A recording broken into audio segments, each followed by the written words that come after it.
Okay, this is a explain everything analysis of chapter 4 of the Picture of Dorian Gray by Oscar Wilde. Okay, first of all I want to talk about the first bit, the introduction, which I've highlighted here, which notice particularly the emphasis on aesthetics. It's Oscar Wilde's way of making the surroundings more artistic and aesthetically pleasing, which links to the themes of the book. It's also got many similarities to the opening of chapter 1, as both use very vivid and descriptive imagery to describe the surroundings. Chapter 4 is significant because it highlights Dorian's relationship with Sybil Vane, but also because we're introduced to a new character at the very beginning of the chapter, which is Lord Henry's wife, Victoria.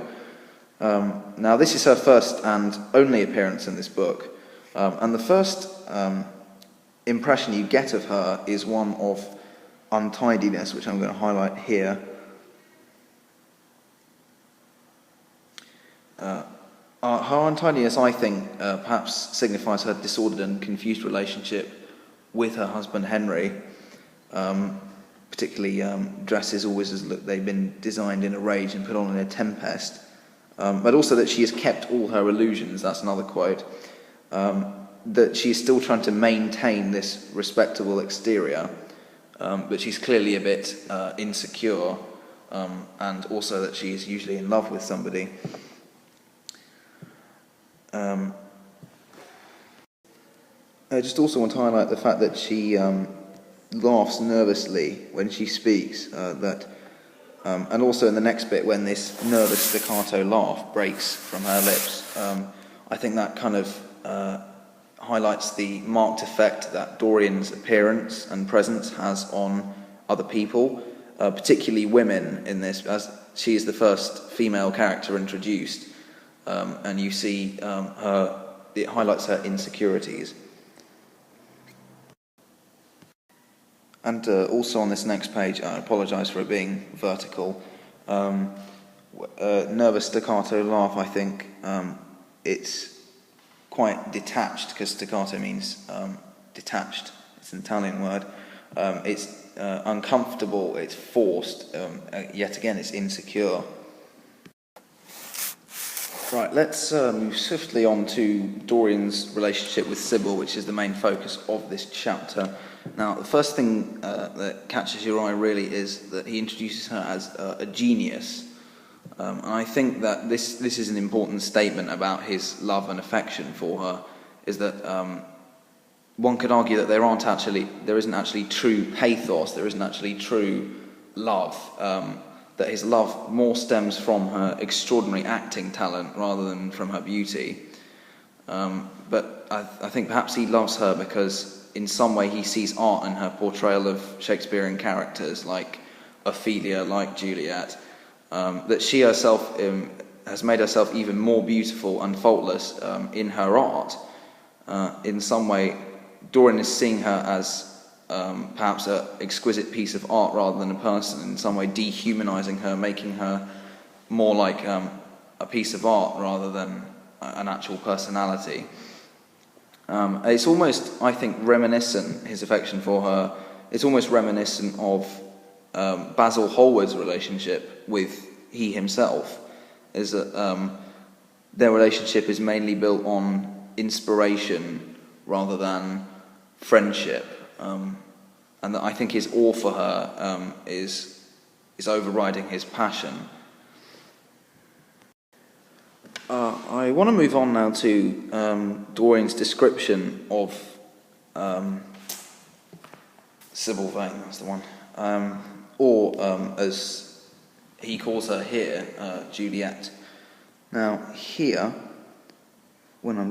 bear with me while I highlight, his description of her is that of almost that of describing a painting. Flower-like face, lips that were like petals of a rose. It shows her almost unnatural beauty, but in a way, by comparing her to a flower, it brings out her delicacy.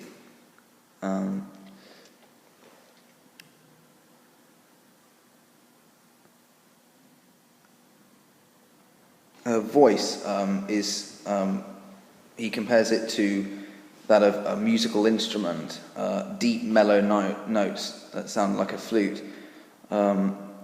He shows she's her fluidity and gracefulness, but it's another way of also dehumanizing her and making Sybil more into an artistic merit rather than an actual person. And that's where his love is stemming, that she is more like art than personality. And this is quite an interesting quote here. Prince Charming, I think it shows her willingness to fantasize about real-life situations, that she is reducing Dorian to a character in a play, that it's almost comedic how little she understands real life. Also here when he says, tonight she is Imogen, tomorrow she'll be Juliet, when is she Sybil Vane? Never. Also highlights that she is more of a character in a play, that she is more of a person when she's an actress than she will ever be in real life, showing her unreality, but also I think hinting at the futility of their relationship.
Also, a couple of additional interesting quotes. One was in the other page, I forgot to highlight it, I apologise.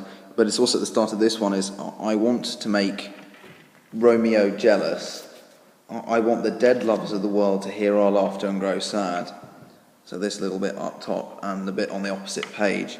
I think this indicates Dorian's willingness to fall in love with something that is actually not real. And he's more content to love Sybil as one of the tragic characters she plays, rather than out of his pathos for her. And again, this hints at his rejection of her in chapter 7, which I won't go into again. He is effectively talking in the manner of somebody in a play, and when he says, she will make the world as mad as she has made me,